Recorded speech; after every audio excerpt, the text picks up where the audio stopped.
Afternoon and good morning, everyone. Welcome back to the Blind Press YouTube channel and Coffee Stream episode 392. And it's Canadian Wednesday. And I am joined by, of course, Dr. Functional. Good morning, Canada! And of course, we also have the 3-year-old in the other room because he decided to stay up until 12 goddamn 30 in the morning.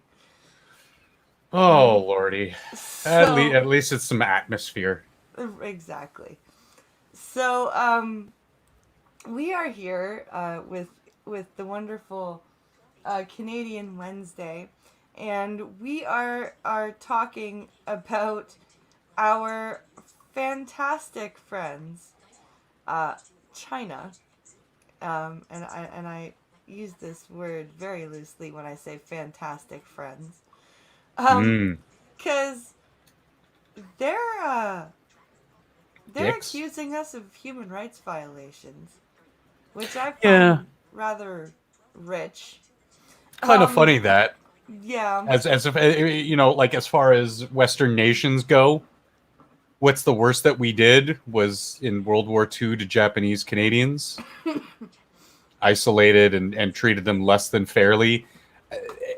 On the world stage, nothing compared to what other countries have done. I mean, you could argue that the First Nations in the water situation is an issue, and like Yeah, maybe some of the no, that's housing fair. problems, but like, It's fair to a point, though, BP, because when a community of people want to be independent from your nation, sorry, that's independence. You don't get to then come to us and say, oh, well, we don't have food and we don't have housing and we don't have what? Well, no, you you're right. wanted independence. No, you're it's I see both sides of it, right? Like, it's a tricky situation. Um, I can but understand that, but there has to be a happy median oh, of where they course. are still Canadian citizens. They will still pay into the system that they so readily want to put their hands out to get help from. That is why you have a federal nation. Yeah. They are there. They're not mommy and daddy like the liberals and the conservatives want you to treat them as. They are the last line of defense. They hold your borders together and they make sure that the internal communities work together to be a fully functional nation. Yeah. And they don't need a border saying, okay, well, this is Iroquois land. No, they can be like, we are the Iroquois nation. We are still a part of Canada. Yay, I'm we are. doing it. It's so cute. We are part of Canada, but we'd like to, in a certain sense, govern our own and govern our own communities, which I've got no problem with. It's very different situation than, say, let's like bring up the elephant in the room with Muslim communities who want to move to places like Britain, Canada, the United States, set up their own communities that are governed by themselves and have their own laws. Sorry, you don't actually have any historical rights or presence in the land. You don't get to make those decisions. So we can allow for certain exemptions within Native communities to be a little bit more independent, Yeah. but still be a part of the system. They don't get to pick and choose when and where they want to be a part of the system. No, I can't help you, buddy. I don't know how to play that game. What's he playing?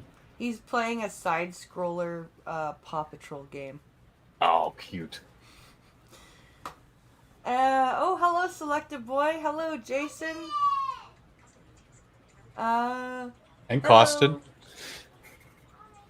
The solution is basically let them be their own province and then be treated as such. Good point, Pincolo. Yeah, like I said, their own nation within nations. So, like, Good the job. tribes of Alberta can be their own quote unquote nation within Alberta, Yeah. if that's what they choose. But then when they have a housing crisis, when they have, it's not like I'm saying be completely standoffish or completely ignore pleas for help. We can still give help when we can, but we shouldn't be dropping everything to be like, oh, well, they need housing. Well, what is the reason? Was there a huge natural disaster? Good job, buddy. Or was it just negligence and mismanagement? Yeah. No, You're there's right. got to be that discussion. So, but in that same vein, we have a country that is actually committing human rights violations in regards to the Uyghur situation, and in the regards to the situation of detaining Michael Spavor and Michael Kubrick, whatever his name is, the guy who reminds me of Stanley Kubrick whenever I hear his last name. Which, since you brought those two up, I have something here from the Ottawa Citizen, and it basically says that now that they've had their indignity of one-day sham trials in China after being hostages for 830 and 833 days respectively of their vindictive abduction, imprisonment for crimes they clearly did not commit. This is all just political theater. Yeah, you have one of ours, so we have two of yours. Ha ha. Yeah, and China has actually come out and said that they will be treated as American citizens. Yeah. Which is like worse. They're digging themselves an even deeper hole, because there's been this back and forth with, yes, we made that statement. We haven't done much on our soil to, things I've spoken about before, where I said, well, Canada should just take back any Chinese corporate-owned property back to Canada. However, we have imposed certain sanctions, which was a good first step. They responded with a few sanctions of their own, which, hey, by the way, China hasn't done shit to us. Did we do enough when we imposed those sanctions, do you think? Or were those sanctions more like window dressing? I think it was all just theater. Yeah. It was theater from the soft backs of the likes of Trudeau and Biden and Britain and whatever, just to say, okay, well now, now people are actually starting to get very vehemently angry about the situation in China. They've been exposed. Now we've got to slap a nice painted coat on it and be like, yeah, China bad, blah blah blah. I don't think it's really done much of anything.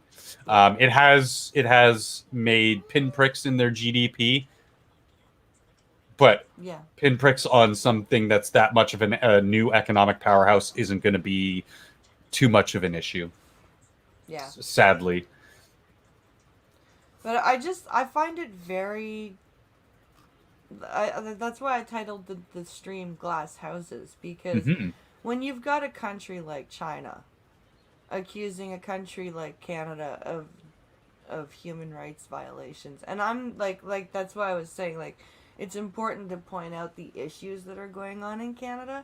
Yeah. But to say that they are on the same level as concentration camps and ethnic cleansing, come on. I don't think anybody in the developed world is going to look at those statements and be like, yeah, when I think of human rights violations, I think of Canada. We've got Kid Aggro in the background. Then you jump again. Well, you just told me how to do it, so you clearly know how to do it. So do it. Yeah, you do. You just told me how. When Daddy gets here, he will know how to do it. But Daddy's working.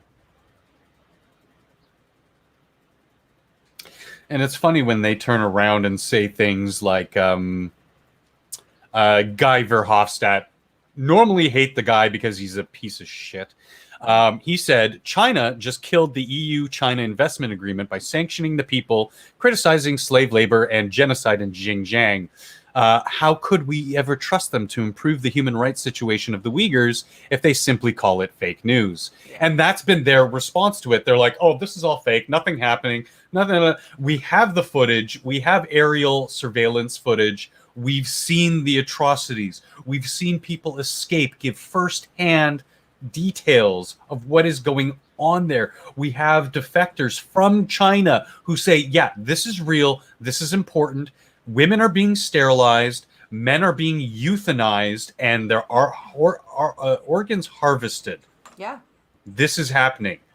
And this should be number one news across the world, which, let's be fair, a lot of outlets have been talking about it that are more removed from the mainstream media, or what we colloquially call the mainstream media, you know, your CNNs, your of the world.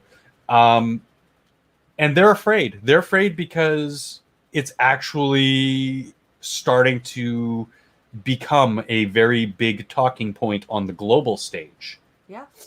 And like we were just saying, those sanctions were a good first step. It's not going to be enough, but it's a good first step. Yeah. The second would be for Trudeau to get off his little fucking punk ass and get Michael and Michael home. Yeah. These are now, I don't care what anybody says, these are prisoners of war. And Canada's doing dick all to get them home. I would almost say that this would call for an extraction at this point. Mm-hmm. Which, well, do you think, with who's in the White House now, that is not a possibility? It could have been a possibility before, with Trump in the White House, but Trump's no longer in the White House, obviously.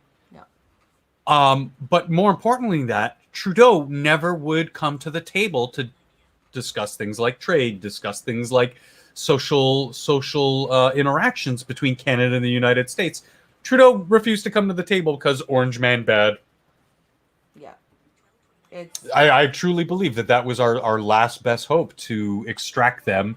You know, we've got our own military, sure, but we don't have the level of special forces like they do with, you know, SEAL Team 6 or whatnot. Yeah.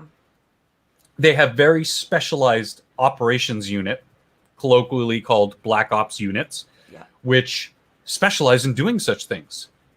I don't know of the reality of something like that in a lockdown prison state such as China, but the possibility of extracting them by force was greater than it is now. And yes, it's hard to not have my heart break for people I've never even met, but who are Canadian citizens, who are my brothers in this nation, who have been abducted and treated so unfairly, because who's to say that can't happen to anybody else? Like, what if I was traveling in Australia and they sent their own, we're just going to start this is China, we're going to start a policy of abducting Canadians to increase our leverage over Canada. Yeah. Like, you're traveling one day in China's, look, a Canadian citizen. Right? Like? I mean, it's not outside the realm of possibility. China does have presence now in quite a bit of the world. And Eric Kai in chat says Huawei exchange for the mics. Yeah. Let's say, you know what? You can have your company back. They can't operate in Canada. Give us our mics back. Yeah. And we might consider letting you reopen operations in Canada. But I mean, when I speak about China's presence in Canada, that's one of the big ones. We give them a lot of leeway to operate in Canada, but they are a Chinese owned and operated business now. They started in Canada. They were bought out by Chinese business concerns. And make no mistake, if anyone's unaware, all Chinese business concerns are owned by the state. Yeah. They are owned by China. If they say jump, they don't even question it. They just jump. They're not allowed to ask how high. They just jump. If they didn't jump high enough, well, they might disappear. Yeah. This is just an insane situation.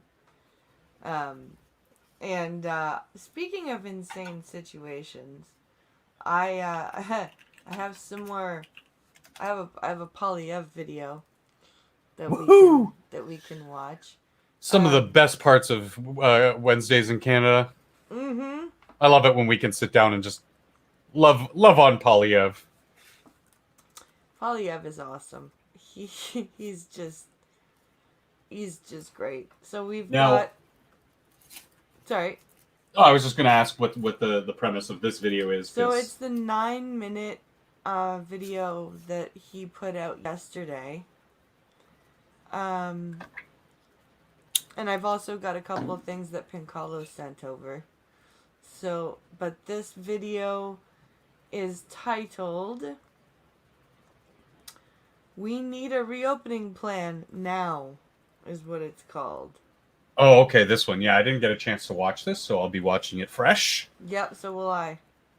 Nice. So, Yeah, because he's been going on and on, obviously, about the credit cards, the government quote unquote credit cards, as well as the investigations into we. So it's nice that he's able to constantly cover important topics without laser focus on one and ignoring the rest. Yes. Okay, let's. Oh no, Logan. Did you have an accident? Are you sure? I hate potty training. Uh-oh. I really do. Well, hopefully it was just a little gas or something. I'm hoping so too. Because us boys, we are gassy creatures. That's true. Yes, I just referred to this 40-year-old as a boy because, you know what? I'm allowed to be because I don't have kids. That's true. Really? Why don't you turn that off and go play in the playroom?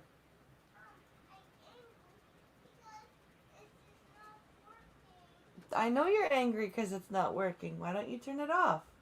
Take care, Nadia. You don't want to. Oh my goodness. Okay, well, I am going to... Let's see, let's push play here. Well, Madam Speaker, I want to share some good news with the House. The Seattle Mariners will host 9,000 fans. They just got approval from Washington State, a very progressive and woke state south of the border, whose ideological inclinations are very similar to this government, and they have signed off on a safe plan, according to that state, to allow 9,000 fans to participate in a major sporting event in Seattle, no less.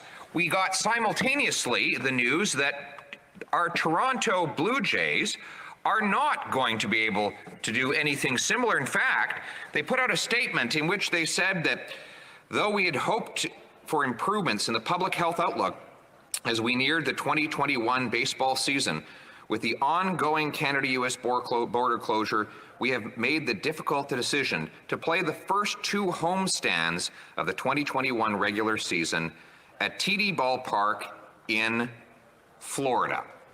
So the Floridian businesses will get all of the benefit of that major sporting event. Now, it is not just sporting events, Madam Speaker, that are reopening around the world. The Australians and New Zealanders are finalizing plans for quarantine-free travel across their borders between their two countries.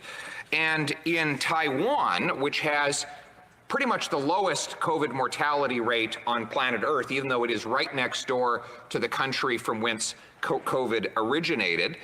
I'm quoting here from the Brookings Institute, a progressive U.S. think tank, and I'm quoting, Taiwan has managed the spread of COVID-19 far better than most. It suffered only 7 deaths amongst its 23.5 million people in 2020. Except pause it for a sec. Yeah.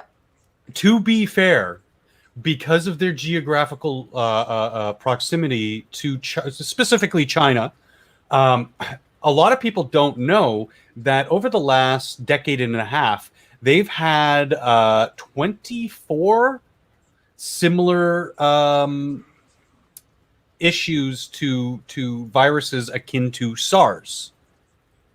However, they didn't spread as virulently as something like COVID did, obviously. And so as we haven't heard of them, or most people haven't heard of them. They were contained. And so when you live in a country and you manage a country so close to somewhere where so many pernicious diseases, they are prepared for things like COVID-19. I'm gonna just quickly go and check him. Sure, and then Just you to can make restart sure. the video. So I'm just gonna mute while you explain that. Sure. We 'Cause- can finish watching the video, or do you want to wait? Pardon? Go do what you gotta. Okay.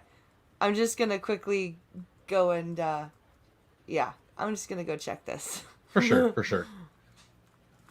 Kids got to take priority. So yeah, like Taiwan has a very good system in place for identifying people who are sick, isolating them immediately, and getting them treatment in an isolated manner, so that not even the people who are, we're talking full hazmat protocols, so that for something as I hate to use the term simple, but for something as simple as COVID-19, when that arises, they can snap into action almost immediately. And that is why they only had 7 deaths. And even when you look at the other numbers of just infection rates, they're not that high per capita compared to the rest of the world. And that's a good example of knowing who your neighbors are and tailoring your country to be able to handle such things. I mean, obviously, yes, places like the States have the CDC and specialized units that kind of deal with that sort of stuff, but we don't have the proximity or the sheer volume of types of things like that we need to deal with in God's country, in the Americas. We do have diseases, don't get me wrong, and we should have infectious disease departments that can specialize in these things, that can learn what's going on in China, what's going in Taiwan, what's going on in Ebola, and be able to, should these things get here, react and know about the situation before something bad happens. But I mean, guys, come on, look at what happened with COVID. A lot of stuff was just ignored. Justine decided, well, we don't need to stop travel from places like China. Why would we need to do that when clearly this pernicious, highly virulent strain of a coronavirus gets out? We don't need to really do anything. So I'll bang this drum as long as people, as long as I'll have a voice that, yes, China lied, people died, but there was no response from Justine Trudeau. There was a very poor response. Juxtapose it to our neighbors to the south with one of the first things that Donald Trump did was stop travel. Yeah, that's a huge thing. I really wish that he and Justine did a little bit. Well, I mean, obviously Justine didn't do anything, but would take that extra step in travel and maybe halt the transfer of shipping goods over the Pacific Ocean, because that's another way to stem the spread of such things. Yes, civilian travel, okay, that's one step, but when you're accepting hundreds of tons in goods every week from that part of the world, well, there's people on that boat who may or may not have it. They may be asymptomatic, they may not. We don't know. It's not like we're checking these people medically before they start docking into our terminals and have the goods offloaded. Excuse me. So it's a dicey situation. Let's see. Hey, Wikipedia, thanks for showing up. Good to see you as always. Duck Dog. Pear de Bear. Good to see you. Good to see you. Yeah. Eric Kai, I would not be surprised if we started seeing in the near future and in somewhere in 2021 where China's been playing the long game for quite a while now, and I would not be surprised if they started taking more direct military action to secure their, well, let's just call it what it is, secure their economically pressured acquired properties in places like the rest of Asia, in Africa, and started being a little bit more overt in their acquisition of land and business and governments. Because when they roll up into a relatively poor African nation, say to the government, well, we'll take care of you and your family, but when your reign in your country is over, we're going to take a little bit more direct control. You know what? That's them, the leaders of said nations, throwing the rest of their population to the wolves.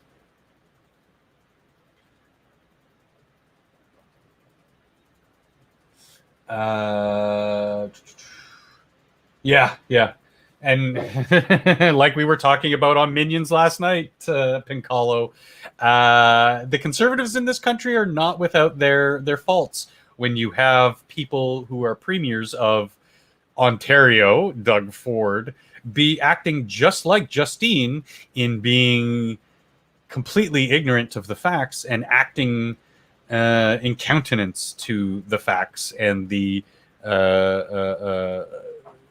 good ways to react to such things like lockdowns. No, let's roll out the, hey guys, be careful, try to social distance, try to do what you can.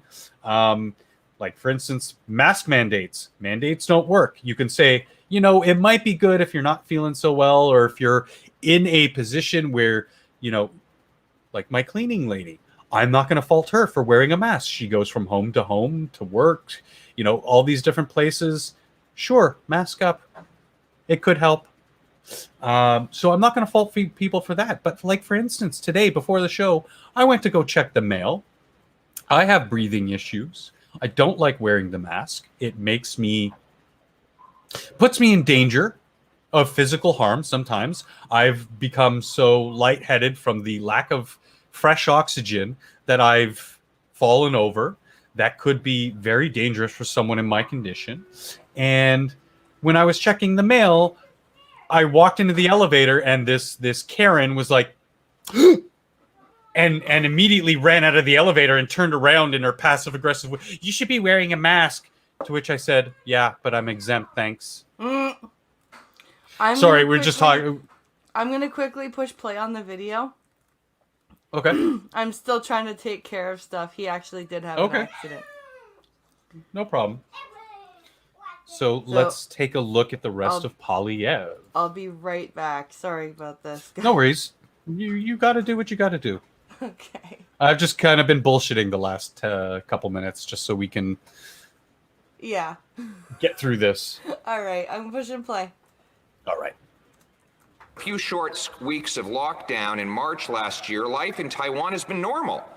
Schools, offices, and restaurants have been open as usual, although with temperature screening and sanitizing and social distancing. Live concerts by Yo-Yo Ma and performances of the Phantom of the Opera have attracted thousands of people into indoor arenas. Again, all of this with 7 deaths, not 7 deaths per 100,000, not 7 deaths per million, 7 total deaths since COVID started in the country right next door to Taiwan. And Taiwan's population Canada now has 601 deaths per million. 23.57 million. 0.42. Singapore 5.13. Australia 35.6. In other words, even if you just compare us to Australia among that group, we have a factor of 20 times higher deaths per capita than they do.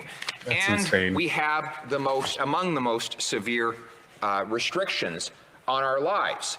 Yep. Now, Madam Speaker, it is easy to sort of wave one's hand and say, well, who cares about baseball or artistic conferences or travel between countries?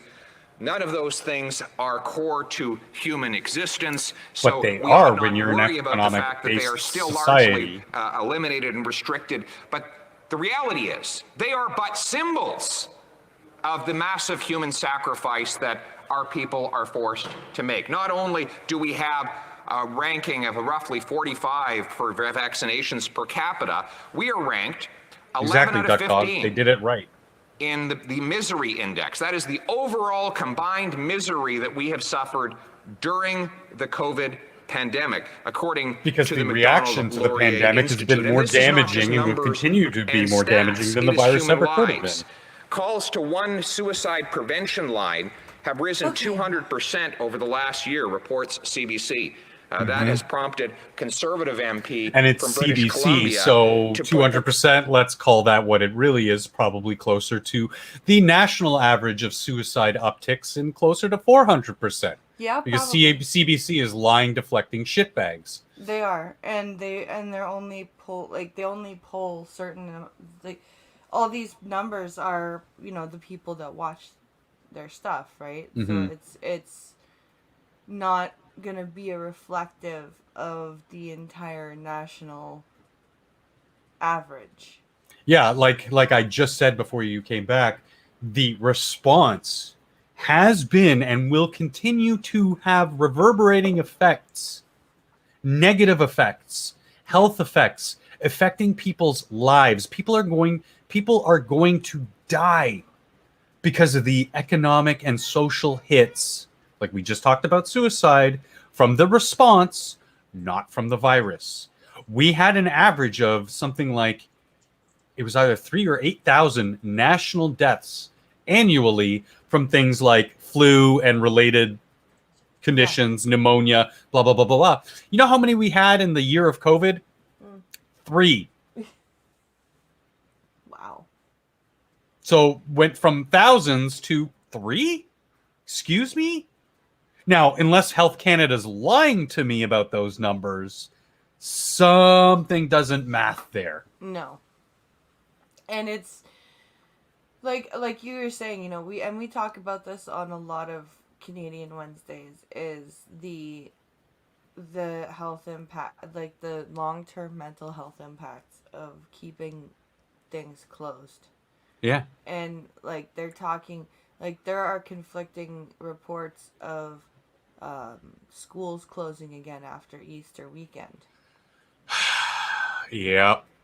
And I have friends in my community, people I would consider friends that I would patron their store, their business, who no longer have businesses because of the lockdown. They couldn't afford to stay quote unquote open, even though they weren't physically open, but they couldn't keep their businesses and reopen. They weren't given the chance to reopen because of the economic hit of this. Yeah. And what do you think is going to happen? I'm not going to say specifically about them to have their store closed, but what do you think is going to happen to them and people like them 10 years from now, 15 years from now? It's almost impossible to recover from that. Well, they were success stories. Korean immigrants who came here, saved up enough money to start a business, only to have the government destroy their business. Yeah. And for them to stay afloat, now they're going to have to go get Mick jobs somewhere. Yep. That's mean. That's cruel and unusual punishment. Yeah, it's very frustrating. Support a motion for a single suicide hotline. A good idea, but one that we wish we didn't have to pursue. We wish there was no need for suicide hotlines. But the University of Calgary's found that for every 1 percentage point increase in unemployment, you get a 2 percentage point increase in suicides across Canada. That is the human cost. Now, let's go not just to suicides, but drug overdoses, which have also spiked during the pandemic, 600%. up 50% in both Alberta and Ontario during the times that Canadians were forced to lock themselves down. The 600% increase figure is across the Western world. Yeah. We're averaging it because, yes, society in UK, Canada, the United States is more or less the same. Yeah. We have, quote unquote, free, because they're not free, markets, a very liberal democratic society, etc. So it's terrifying. Yeah. It is very terrifying. Statistics reflect what has happened right across the country. Even the chief public health officer, Theresa Tam, wrote, Statistics Canada found lower life satisfaction among unemployed Canadians and noted that this relationship is about more than just money.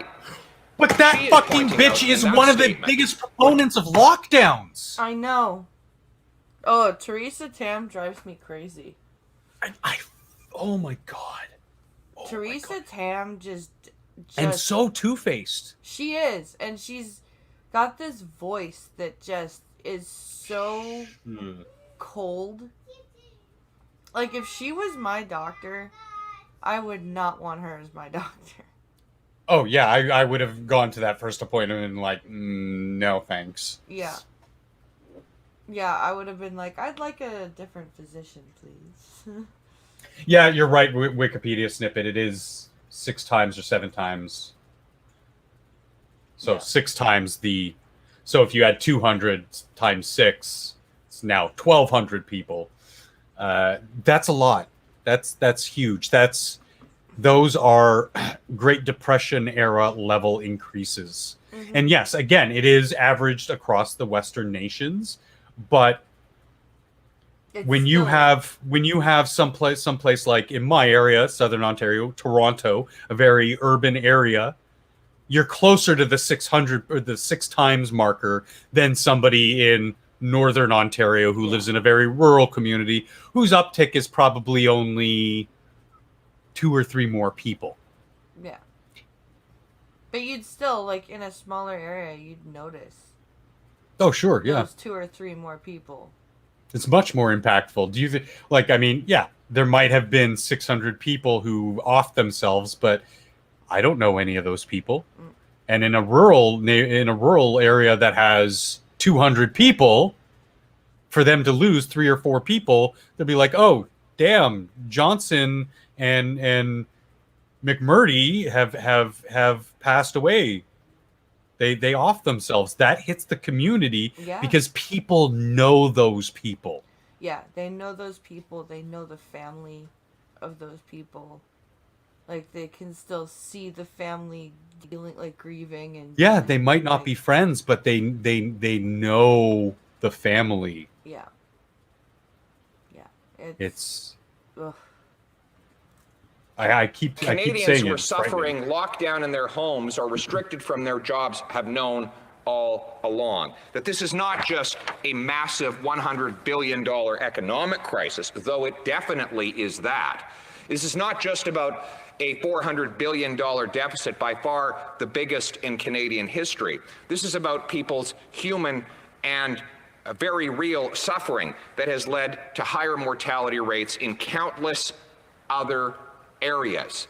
I think not just of the drug and opioid overdoses. I think of the suffering seniors, many of whom, through tragic stories we have all heard, have had to die alone, separated from the loved ones they have known all of their lives. I got a message from a senior recently who told me she doesn't know what she has to live for. She has not seen her grandchild in a year. She has not seen some of her children for an equally long time. Many of the activities that she enjoyed doing are now banned, and because she's over 80, she doesn't know how much time she has left. For someone in that age bracket, time is a precious and shrinking commodity, one that this government, through its incompetence in managing the COVID situation, has exacerbated day by day.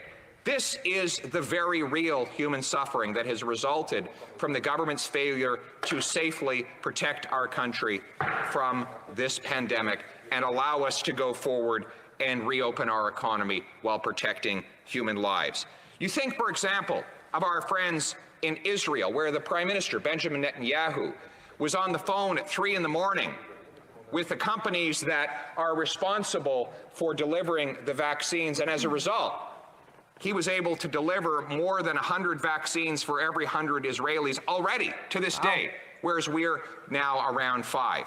Tiny Israel, a small country with endless security and economic challenges, surrounded by hostile states, many of whom are controlled by terrorists and tyrants, is managing to outperform Canada. And then we look at the other countries of the world. Singapore, a tiny island with no resources. Taiwan, right next door to the origin of the disease. And I know what liberals across the way are thinking. Sure, Israel and Taiwan and Singapore are ahead of Canada, but they're such advanced countries. How could we expect to compete with them? You know, there was a time when Canada had an advanced economy. Yep. When we were among the best places on earth in which to do business and deliver the necessities of human life. And then we started but selling sadly, chunks of those Canada days to China. are slipping away. And I fear that we are accepting slowly, as the frog in the heating water, the loserdom that this government is bringing us. Highest deficit as a share of GDP in the G20. Worst vaccination rates in the G7. Highest unemployment rate in the G7. These have been the results for Canada. And there's almost a sort of a quiet acceptance that Canada can be behind the rest of the world. A country that used to be the best, the United Nations would say we were the best place on planet Earth in which to live. You don't hear people talking like that anymore. Now, they talk about Ireland, which has a GDP per capita 70% higher than Canada. A country with a fraction of the resources and land of Canada, and nowhere near the a geographic speck on the advantage map that we compared enjoy to here. Canada. Yeah. We have got to say enough is enough. We are not going to accept loserdom anymore. We as a country should be the best, not just at procuring vaccines and protecting our population, but at everything else. We have been blessed with more natural advantages than any country on earth, maybe than any country in the history of the world. It is time for us to hold ourselves and our government to a higher standard so that we can live up to the expectations that we as Canadians for so long had, and pass on to our country, the next generation, a country that is second to none. Thank you. Oh my, exactly. Exactly. This is, I keep talking about how I used to be proud of living in Canada. Like, And now you kind of hold your head low and kind of go, yeah, I'm from Canada. Yeah. And you know, you used Because we're a joke. You used to be proud to learn about the like when I was learning about Canada in my history class, like even the not so good parts about it, I was proud to be a Canadian. Yep. Like Hi, Jenna. Hi, Jenna. You look at things like Vimy Ridge. You look at things like... Or our involvement entirely in the world wars. Yeah. Our liberation of Holland and Belgium. Like, just... And then you look at the Avro. The economic power in the late 80s, early 90s. Yeah. When our dollar was on par and sometimes overtook the American dollar. We used to be... And I hate to sound like, that old guy who's like, back in my day. But yeah, it's true. And I can't put the blame on just the Liberal Party of Canada, because there's equal share of blame in the NDP, the former communists of Canada, and the Conservative Party, with, like Polyev said, this complacency that people just accept it. And it's like, no, we could be so much more. And everybody welcome the kitty to the Blind Press coffee stream. She's just sitting behind you, kind of just chilling out. Which one? The black one or the Black one? Yeah. Yeah, that's Jordy. Jordy, he's just chilling out. That's Jordy. I don't know where mine went. She was hiding under the bed because, obviously the cleaning lady's here. She hates the vacuum. Yeah. So she was all hiding and stuff. But this is it's very frustrating, and it's also very frustrating as a Canadian to hear Americans shit on Canada, especially right now. Because it's like I listen, and it's Americans that I've been subscribed to for years. Yep. And they're reading stories about stuff that's happening here, and they're laughing, and that's Canada for you, Yeah, and socialist. There's that, and when they get something wrong, you want to yell at them and be like, no, know your role. Like, hold on, it's actually like this. If I hear that we have universal health care one more time, Oh I'm my going to God. scream my freaking head off. At best, we have death prevention care. We don't have health care. If we had health care, oh my God. But I mean, that's another discussion for another day. But I just get so frustrated listening to people that I know sit there and shit on Canada, when it's like, dude, you look at your own country right now, dude. Like, yeah, you guys aren't doing so hot yourselves. Seriously, you guys have fallen Cities burning far afield from where you used to be as a country. Sure, but I think a lot of the root problems are pretty much the same. They are the same. They are a lot, very, very much the same, which is why I get so frustrated when they shit on Canada. Well, like when they're perpetrating this false anti-Asian racism narrative now, because before Asians were considered white, but now they're considered minorities. They're in that unique position where they can just flip-flop to whatever the narrative is and be used in that way. With the stabbing in North Vancouver. Very predominantly Asian neighborhood in North Vancouver. And, immediately the first story is, oh my God, this is anti-Asian. It's spread to Canada. It's truly a pandemic. And then, you know what? They find out that, yes, one woman did lose her life. Yeah. The majority of the people who suffered injuries were Asian, but there were a couple of non-Asians there. You don't hear about that. And then we find out who the perpetrator was, a young black man, and the story disappeared. Literally just disappeared. Yep. Because it wasn't a white person that did it. Yeah. Funny how that works. Sort of like the Indian man who lost his life because of the two girls who decided to try to jack his car and kill him. Yep. Oh, it was an accident. No, it wasn't a fucking accident, CNN, you fucking lying pieces of shit. It was murder. Yeah. Say it with me now. Murder. Yeah, straight up murder. No, select a boy. We're not taking Pelosi. Go fuck yourself. No, we're not taking Pelosi and we're not taking Biden. We have Trudeau and fucking Freeland. Thank you.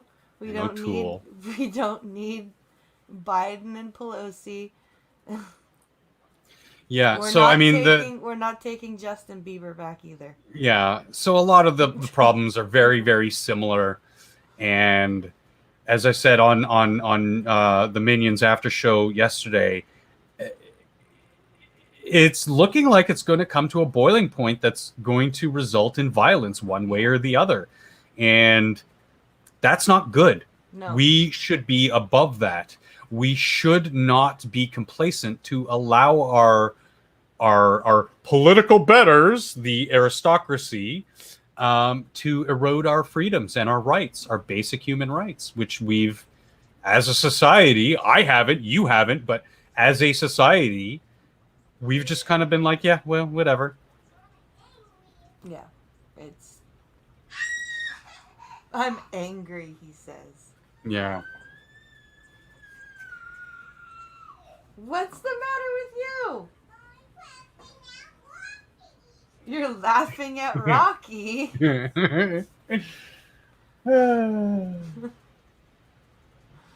Oh my goodness. Yeah, Jenna, the Colorado thing. Yeah. It's at least more and more people, however slowly they're being awoken to this, Are being awoken to it. are noticing certain trends. Yes. But unfortunately, the people with the biggest megaphones are being showcased by CNN, by Twitter, by MSNBC, by CBC, et cetera, in pushing these narratives. And, people like us, people like other independent commentators, love them or hate them, Tim Pool, who has a large reaching audience, they are still standing up. They are drawing attention to these false narratives, these outright lies. And that's the best we can do as just on a citizen basis. I got in a discussion with my mom because she was. I don't know. So I was talking to Mom about the stupid warnings on Disney things. Right. Like, because she was telling me about how there was one on the Jungle Book. About how it was written by a man whose views do not reflect today's culture and someone from 100 years ago doesn't share the same values as someone today in the modern day. I know, isn't that fantastic? My God! But I was like, I hate those disclaimers. I think they're stupid. Yeah. And she goes, well, it's easy to say when you're not a part of the race or the culture that's. And I'm like, Mom, if they had one about a disabled person, I would be equally as pissed off. I don't like them. I think they're ridiculous. I don't think they're necessary. It's robbing movie. you of your right to be a parent. Yeah. It's taking the choice that you have as a parent to be the goalkeeper for your children, to say, okay, this is appropriate. Okay, well, no, I don't think this is appropriate. Mm-hmm. Maybe later, or, obviously I don't want to expose a child like maybe your 3-year-old. He might not be ready for some of the themes, the more real themes of something like An American Tail. Yeah. But for something like Rescuers Down Under, sure, why not? It doesn't deal with themes of things like Nazi Germany and the escape of persecuted peoples. It deals with adventure and excitement in a foreign country that things are different. Yeah. So that ultimately should be your choice as a parent, not Disney or any other corporation to say, well, we're going to take this down because we don't believe that this is appropriate for your children. Excuse the fuck out of me. That's not your call. Yeah, it's... Corporations are not people. Yeah. Thank you, Gun Fox, for the donation. He says, yes, you will take Pedo Joe. Oh. Not for $5, we won't.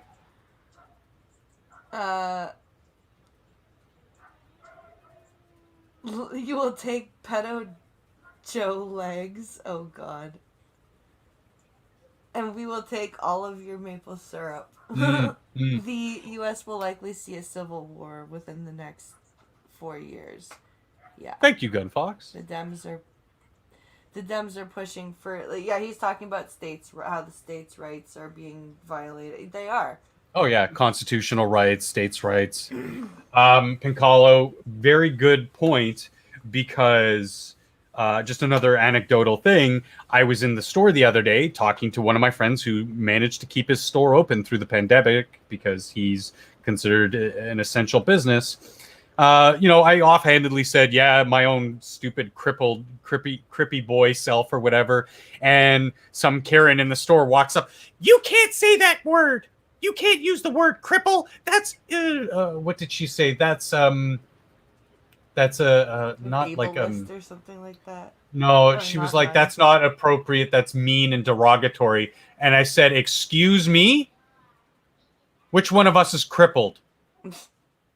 Right, that's what and she was just stunned. She didn't have any sort of response. I said, "That's right. Step the fuck off. Go deal with your own life and get the fuck out of mine." That's okay. I've been told I can't say blind because Oh, it's poor baby. derogatory. Yeah.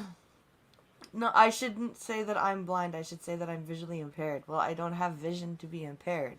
Yeah. So Because you're blind.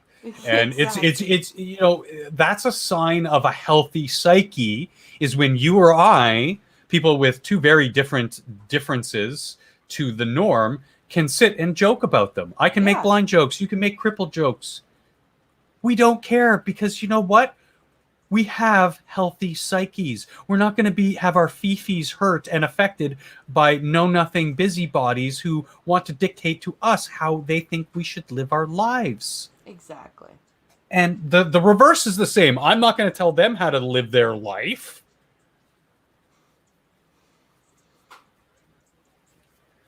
Oh, man. Well, that brings us to an hour, and I have a 3-year-old to wrangle. Yes, you do. And I've got groceries a-coming. Yeah. Can't wait to get me some fresh groceries. Woohoo! So, we're going to end here, and tomorrow there will be a Beat the Blind Girl stream at 1 p.m. Eastern on this channel. And with those Beat the Blind Girl streams, you've made me afraid. Even though Mortal Kombat was never my jam, you've made me afraid to get Mortal Kombat, because I know one of these days we'll get matched, you'll kick my ass, and I'll just cry about it for a week. Be like, not only did I get beaten by a girl, I got beat by a blind girl. What is wrong with me? No, I'm just fucking playing with you.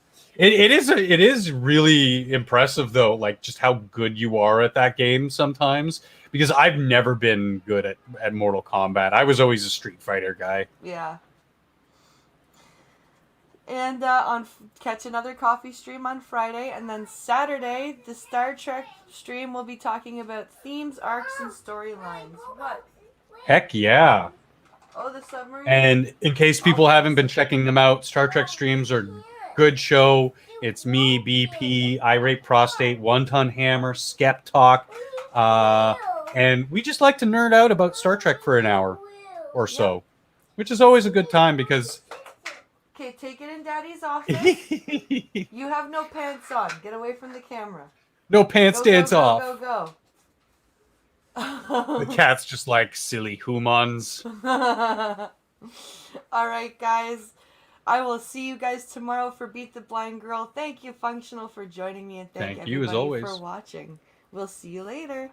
Peace out, people. Enjoy the rest of your day.